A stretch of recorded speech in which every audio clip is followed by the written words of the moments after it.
Hi everyone, this is Jim and welcome back to my YouTube channel. At ito na nga, Instagram post ni Miss Barbie Fortesa. Maraming salamat po sa pagkilalang ito. #Kontrabida Academy. Si Barbie ay nanalo sa 8th Gawad La Sallaneta sa De La Salle Araneta University awarding ceremony for the most outstanding media communication in the Philippines. Awardee si Barbie ng most outstanding actress in a digital film. Ay wow, first award ni Barbie sa for Kontrabida Academy. Grabe, congrats Barbie. Ayan, most outstanding actress in a digital film, Barbie Fortesa, and the awarding ceremony will be held on January 26 at DLSAU.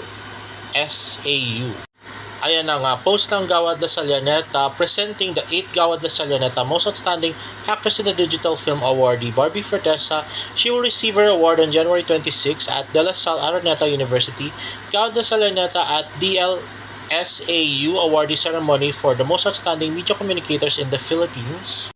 Awardees were voted by DLSAU community among the list of nominees per category. Congratulations and see you on January 26. Ay, wow, grabe. Congrats, Barbie. Ay, naku, ang dami-dami na nung award niya, tapos nalagdagan pa ng bago. So, love it.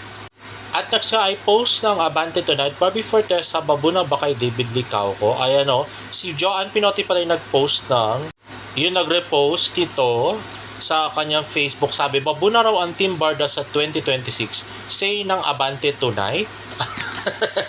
Grabe. O, diba? Hindi lang ako yung nakakalam. Lahat ng mga may connection sa GMA, halos alam na lahat yan. Pagkatapos pagbida ni Barbie Fortesa at David Licauco sa isang serye, it is time for the other half of Barda na si David Licauco na mag-shine. Ay, ano lang pala to, yung tungkol dun sa sa kanyang series na Never Say Die. So ito nga raw yung reaction ng mga netizens. So in fairness, may chemistry sila Jillian at David. Sabi naman ng isa, parang extension ng FR, yung kari Jeneline at Dennis. I think gusto nila ma-explore ang outside of the love team. Tapos may expiration date din ang kilig, sabi naman ng isa. Comment ng isa, na miss ko ang Barda. Tapos yung isa naman, may kilig sina David at Jillian. Tapos yung isa naman nag-comment na mas bagay si Jillian kay Eman. At yung isa nag-comment ng mukha silang magkuya. Totoo yan. Joke. At next naman ay post ni Barbie Fortesa sa kanyang Instagram, Sausage Egg McMuffin is the real medal. O yung sarap nakakamiss nga naman yun. At ito nga ang video na ginawa ni Barbie Fortesa. Ayan, diba? Ayan, si Miss Barbie. Kasama ang kanyang Bluetooth headset. At, yan nag-stretching. Ang napaputing si Miss Barbie. Tapakit. At yun si Miss Diana. At yan si Barbie. Ayan. So, nasa front line siya. At kasama si Ronald McDonald. Ayan. At yan, start na. Ayun. Takbo na. Kasama sa front nga si Miss Barbie. At yan si Ronald. At ayan si Barbie. Wow. Bigay todo talaga si Barbie. At yan, proud na proud sa kanyang medal. At yan, sausage McMuffin. Uy, sarap. Grabe, nakakamiss. Ayun, Grimace tumbler. At yan si Barbie nagpa-picture. At yan, nabibigyan ng medals sa girls. At yan, full of life Miss Barbie Fortesa. At yan na nga, grabe, social distancing is real nga sa Barda. Tignan nyo. Alayo-layo ni Barbie tsaka ni David. Tapos ito pa talaga sa dulo talaga pumesto si Miss Barbie Fortesa. O, diba? Starting the day right, Barbie Fortesa, David Licauco, Vince Maristella, E.A. Guzman, and Shara Diaz all crossed the finish line strong at Macdo PH Stripes Run. Parang mali ang GMA doon. Hindi naman tumakbo si David hindi man tumakbo si David, no? So, pa-photo ops lang yan si David. Tingnan nyo nga, nakapantalon siya. Hindi man siya naka-short kagaya nila Ding Dong. Tsaka nila, Ryan Agoncillo, diba? Tsaka nila Barbie. At ito nga yung, awarding. Kung saan social distancing is real nga sa Barda. Talagang hindi talaga sila magkalapit. At ito nga yung pagbaba sa stairs, no? Ayan, parang injured nga si David at medyo hirap maglakad pababa ng stairs. So, Si Barbie na sprain din pero gumaling na agad. Dati dyan sabi niya doon sa post niya, pero si David mukhang injured pa rin. So ayan, social distancing is real pa rin sa Barda.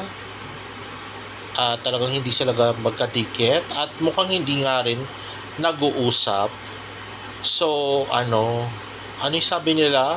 Hindi raw natin alam kung ano nangyayari sa likod ng camera. So parang wala naman nangyayari.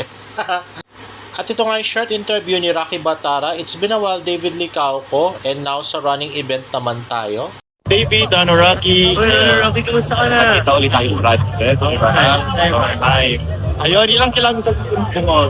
Ngayon? 35. Paano ang preparation mo dito sa Meron ka pa bang awarding na? Pero, Medyo in-injured kasi ako eh. Kaya di ako makatas. Tinapil ako saan. ayan, siguro last na lang. Ano pa nga abangan sa'yo ngayon, David? Ano nga abangan sa'yo ngayon? Abangan niyo ako sa channel niya. Okay, thank you. Ayun na nga, puro joke nga ang sinagot ni David Licauco kay Rocky. So, yun nga daw guys, na-injury nga daw si David kaya hindi siya nakatakbo. So, natapilok daw siya dun sa basketball event niya nga.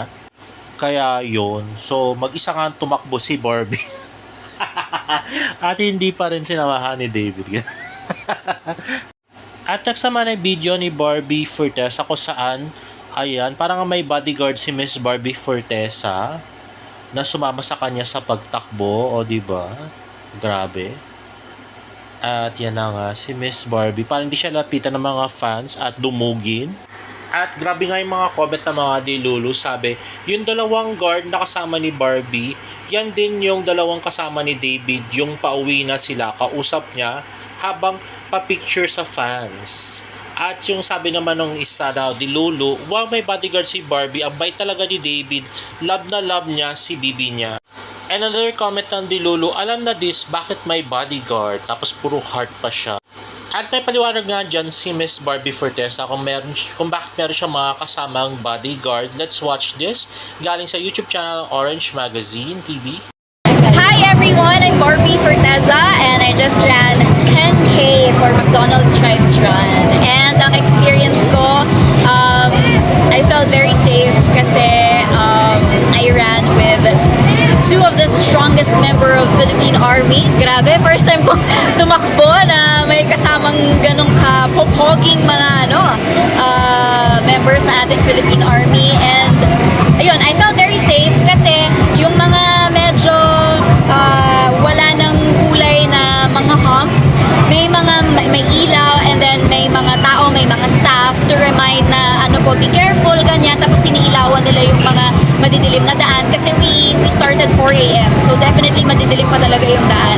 So ang liwanag ng buong route, and maraming water stations, and ang saya dahil sobrang happy and healthy nung buong running community.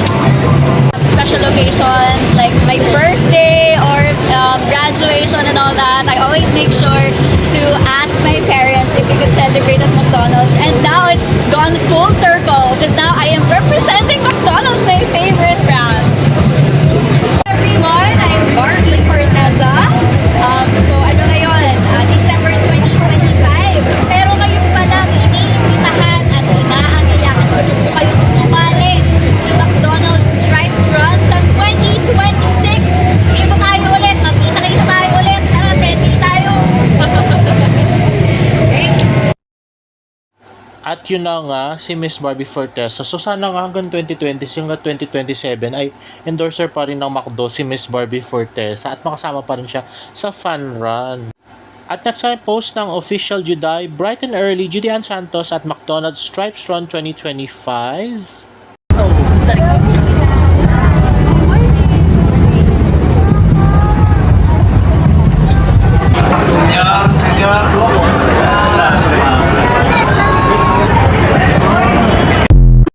Grabe, I love the interaction between Judy Ann and Barbie Fortesa and Ding Dong. At sana magkaroon ng project si Miss Juday at saka si Barbie together. Grabe, dream project. At ito nga, napaka-cute. na anak ni Marian at saka ni Ding Dong na si Ziggy. Ayan na nga, tinitingnan nga ni Barbie tsaka ni Miss Judy Ann Santos. Grabe, sana ganyan din ka-cute yung maging anak ni Miss Barbie, no? Makahanap din sana siya ng Ding Dong Dantes na talaga mamahalin siya at hindi gagamitin lang sa career.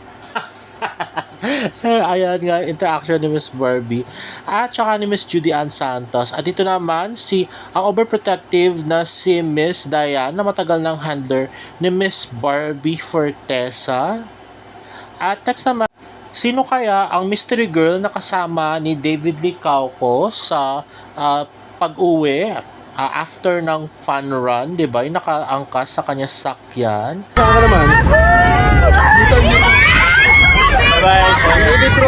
Hi, David Rose. Thank you so much. Love you guys. Ayun na nga, ang kasama nga sa car ni David ay si Miss Diane na handler nilang dalawa ni Barbie Fortesa at hindi po siya ang link ng relasyon ni Barbie at saka ni David. We don't do the math here. Handler lang po siya. Nagkataon lang na isa ang manager nila na si Miss Jan Navarro.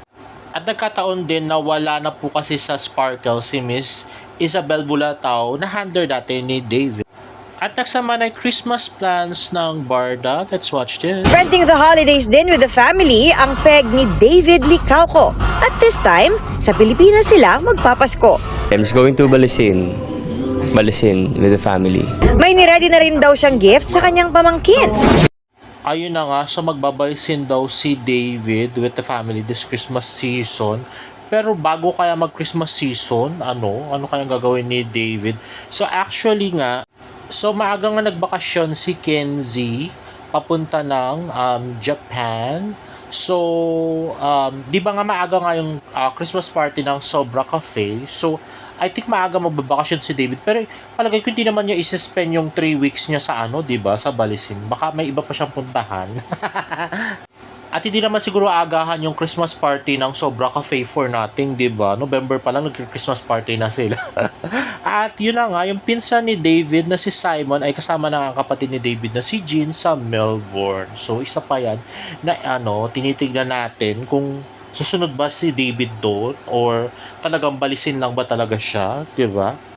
At ito naman ang plans ni Miss Barbie Fortesa for Christmas. Let's watch this. Focus din sa family this Christmas si Barbie Fortesa. Katulad ng dati, uwi ako sa Laguna kapag Christmas Day kasi yun yung talagang once a year na umuuwi kahit yung mga kamag-anak namin sa malalayang lugar. At pagdating sa gift giving, may tip si Barbie. Pag mga end of the month, maraming sale. So yon, abangan nyo po ang sale, hindi lang sa malls, kahit sa mga shopping apps para mas makamura. Pero personal pa rin at well thought of ang gift.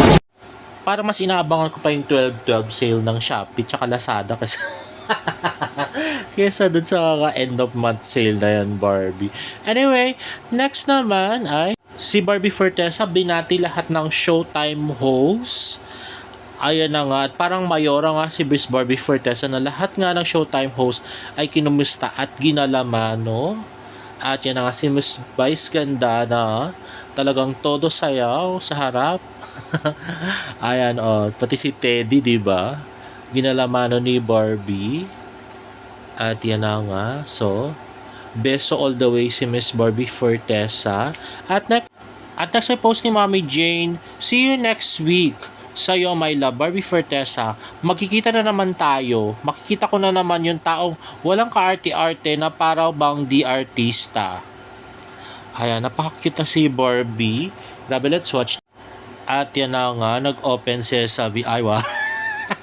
May pa ganon. At napaka-jolly ni Barbie. At napaka-cute.